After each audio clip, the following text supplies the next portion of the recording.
Welcome to Finding Forgiveness, a family fairy tale podcast.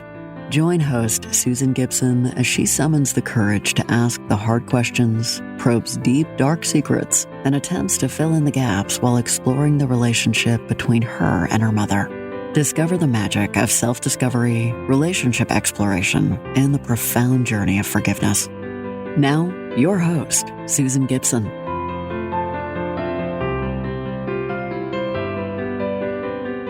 Do you have someone who's caused you harm? Someone you're working towards forgiveness with? What do you know about their story, their traumas and wounds? Life can harden a person. It can cause a person to withdraw inwards as a way to protect oneself, to protect what we hold sacred as human beings, to protect our very essence. I believe this is what happened to my mother over the course of her early years. I don't have all the facts. I have stories told to me, some by my mother, some by her elder sister, Anella, and youngest brother, Wallace, some by her cousin and lifelong friend, Gary. It's all part of my family fairy tale. My mother was born March 28, 1939, the second child and second daughter of Mary and Elvin. It was a home birth in the house I now own in a rural community in northern Maine. It was a cold and snowy day, according to my mother's elder sister, Anella. She would have been 4 or 5 at the time.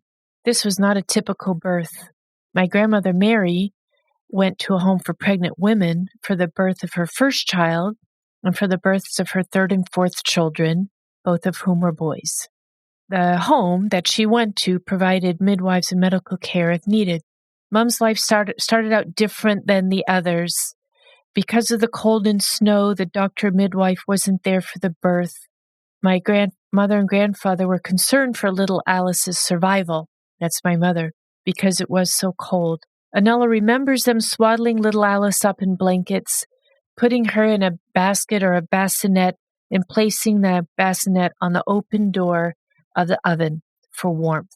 The oven and stove were wood burning, a fixture in the household even when I was a small child staying with my grandmother when I was sick or had a school holiday, as both my parents worked outside of the home.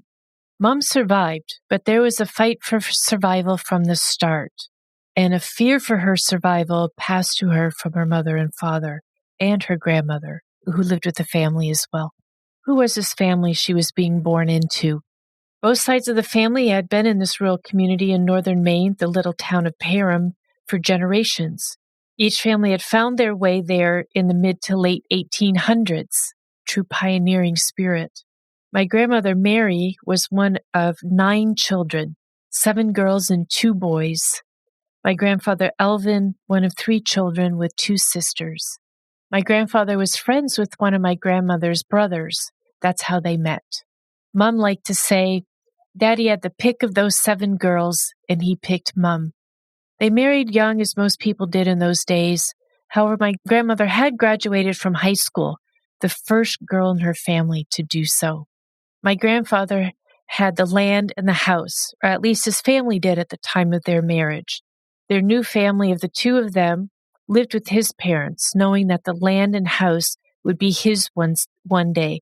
That's how land and property got passed down through the eldest son to the eldest son. My grandfather carried this tradition into his family, believing you give land to the sons. He added to this belief by saying you educate the girls. My grandparents also believed in family planning. Each of their 4 children are 4 to 5 years apart. What does all this mean, especially to my mother, as she was growing up to become the mother that I know and loved? She was raised in a multi-generational household. Her father's parents lived with them until their deaths, each of them. I never knew my great-grandfather, but I knew my great-grandmother, and she was a fixture in the household. So there was the elder generation. There were my mother's parents, and she and her brothers and sisters. And then after everybody moved up and started their own families on their own, the eldest brother continued that tradition. And when he married and started his family, they all lived in that house also and had a multi-generational existence there in that beloved homestead that I now own. My grandfather's family business was a woodsman with a lumber mill. He had the first stationary sawmill in the area and employed men from around the county and eastern Canada. They cut timber in the winter and produced lumber and other wood products in the summer and fall. Lunch was provided, or dinner as we called it, which meant my grandmother and great-grandmother were preparing meals for about 20 men every day except Sunday. As my mother's sister and she got old enough, they also helped with the meal prep, serving, and cleanup after. There were always a lot of chores to be done. They were self-sustaining except for a few staples and dry goods. They raised livestock, had a vegetable garden, had draft horses to work in the woods and pull sleighs as transportation in the window, plus various dogs and cats and family, extended family, friends, as well as workers around them all the time. There was milking to be done, butter to be churned, eggs to be collected, vegetables to be picked, pickled, and canned, wild strawberries and apples to be picked and canned, clothes and bedding to be washed, wrung dry, hung on the line to dry, ironed, folded, and put away. There were blankets to be made, rugs to be braided, mittens, scarves, hats, sweaters to be knit, doilies to be crocheted, afghans to be crocheted, and clothes to be sewn out of the various pieces of fabric that would come in and out of the household, some intentional and some not so intentional. There was school to attend, homework to do, music to play, and church to attend most days. Aside from grandparents, parents, and siblings living with them, there was always someone in the house who needed extra care and attention. My grandmother was a healer. If there was someone who needed to rehabilitate, she brought them into the household and brought them back to good health, physically, emotionally, and spiritually. Music filled the house. Even with all this work, there was a lot of fun. My mother and her sister played instruments, piano, trombone, violin in the case of my mother, and sang in the choir at church and at school. And then there were the movies. Mom and her sister Anella went to the movies frequently. There was a train that ran between their small community of Perham and the nearest largest town of Caribou. Mom and her sister would take the train into Caribou, go to the movies, usually a cartoon and then the main feature film. Mom told me they never saw the end of the feature film because they had to get to the train to return home before the movie was done. They didn't want to miss that train home and have to call their dad to come into town and pick them up. She also told me that they both wore penny loafers, and her father would put a quarter in each shoe to make sure they always had enough money to make it home. And of course, they had money for movie snacks and drinks and things like that. Lots of fun and a fond memory Mom would like to share about her early years with her sister in particular. Education was important. My mother started school a year early. As she tells it, she pestered her mother so much after her elder sister started school that at the age of 4, her mother took her to school, spoke to the teacher, and she agreed to let Alice into the class. Mom remembered it so vividly because she was told to lie if anyone asked her how old she was. And lying was a big no-no in the family. So schooling started in a one-room schoolhouse where each row was a different grade. I have a really sweet picture of the classroom with all the smiling children, including my mother. Both girls went to high school in a larger town nearby, the town of Caribou. They lived with a relative in town during the week and came home on the weekends. And when it came time for my mother to do this, she also lived with her sister from time to time because her sister was, several years older. And when she graduated from high school, she started her career as a bookkeeper, eventually an accountant, and eventually got married and started her own family. And this high school where they went, in the town of Caribou, is the high school I attended as well. And we had some of the same teachers. Even all those years had passed between my mother attending school and attending high school and me attending high school. Sometimes that wasn't such a good thing that we had the same teachers because they knew a lot. It's a small community. They knew a lot about the family and about the behaviors of my aunts and uncles and cousins and my mother as well. Yeah, but such is life in a rural community. So what formed my mother into the woman I knew? Her sister Anella shared with me that things were always harder with Mum. There was always a tension there. She was always a little out of step with the family. She was always bathed and dressed first when they had to go somewhere. Her mother would then sit her up on the kitchen counter so that she wouldn't get dirty or wander off. Mum was always willing to go with others whenever asked. When a cousin and his family invited all of them to go to the movies, Mum always went. No one else did. And it generally included an overnight with the cousin and family, and really fond memories that they hold together about those times. Just lovely shared experiences there.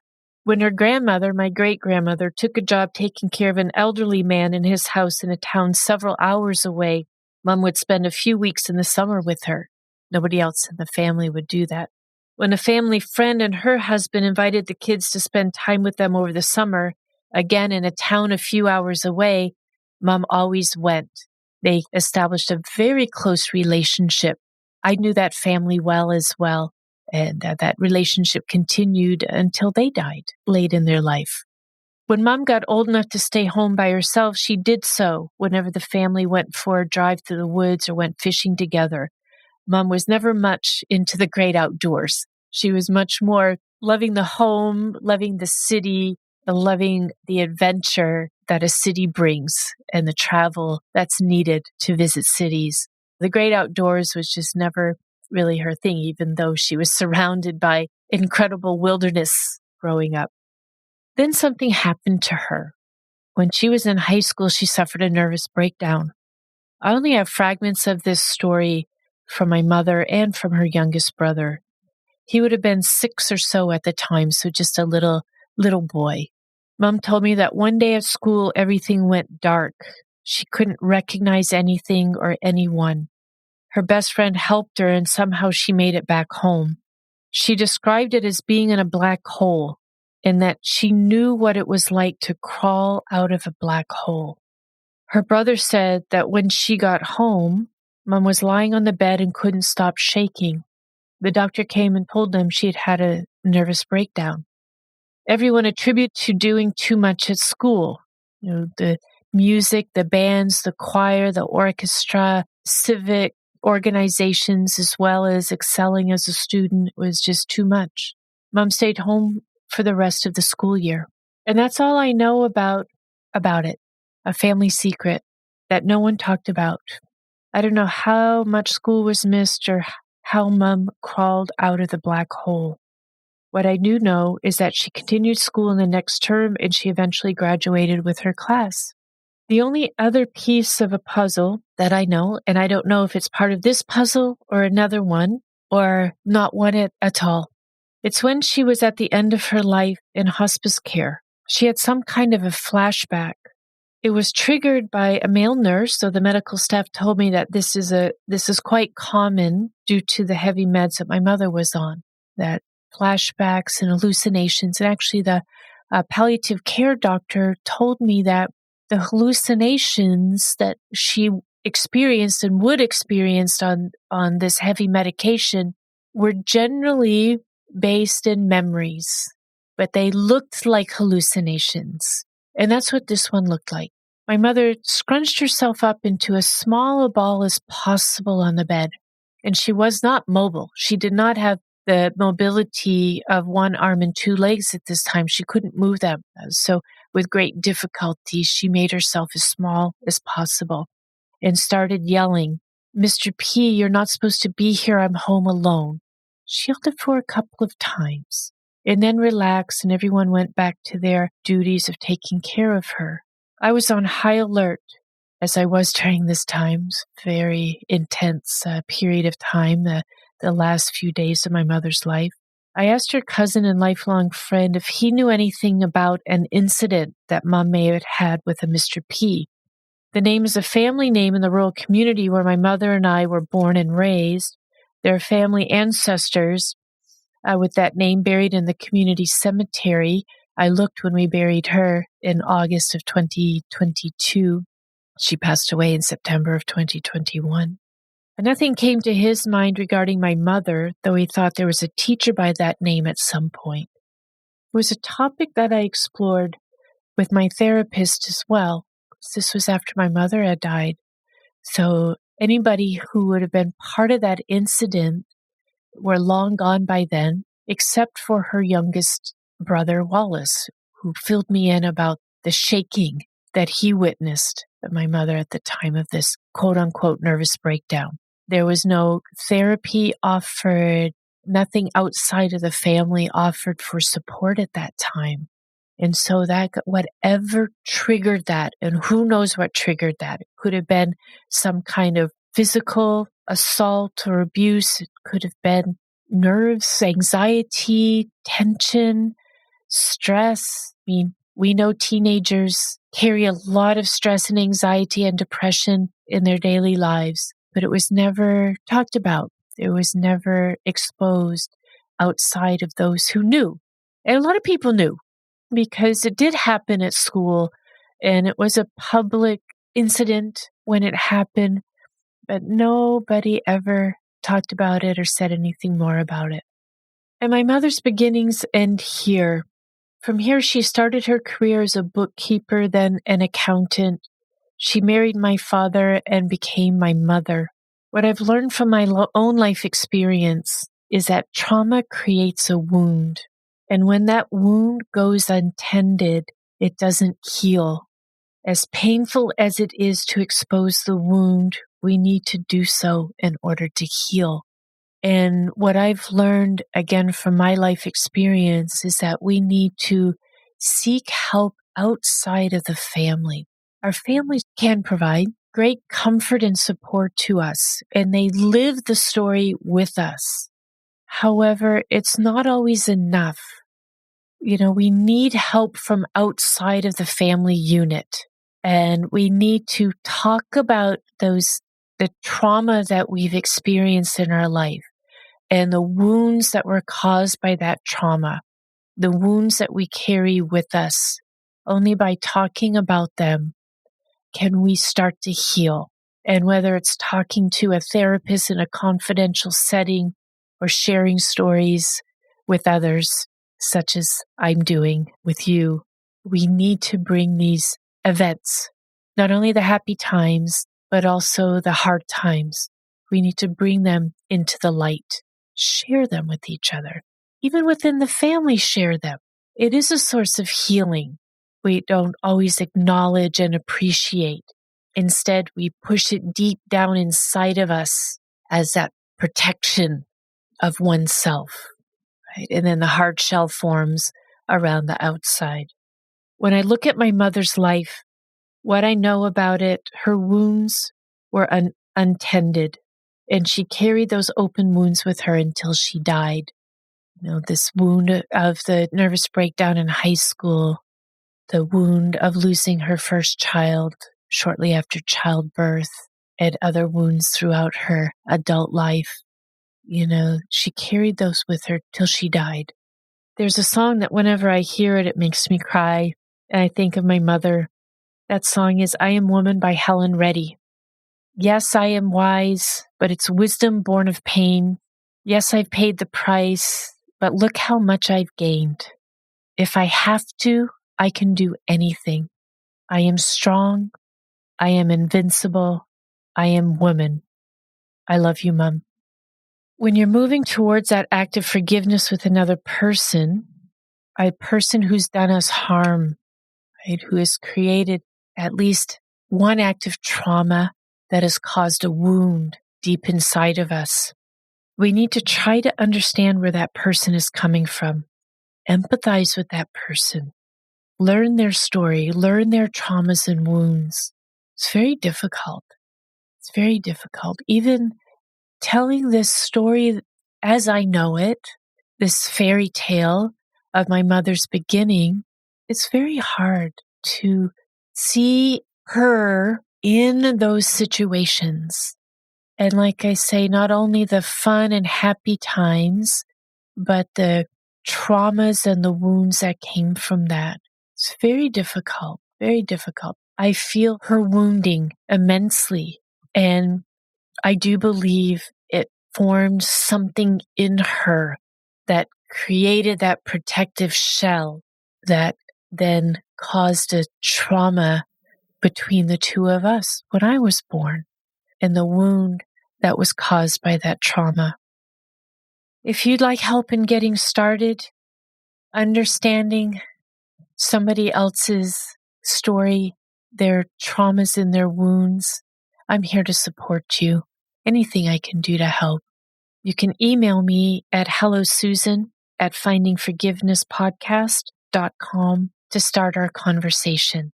Thank you for being with me today and listening to my podcast, Finding Forgiveness, a Family Fairy Tale. I welcome your comments. A big thank you to the team at Produce Your Podcast for helping me share my story of forgiveness. Until next time, I'm Susan Gibson, signing off with gratitude and appreciation. Thank you. Thank you for listening to Finding Forgiveness, a family fairy tale podcast. To continue the conversation, visit findingforgivenesspodcast.com and send an email to hellosusan@findingforgivenesspodcast.com to share your story. Until we meet again.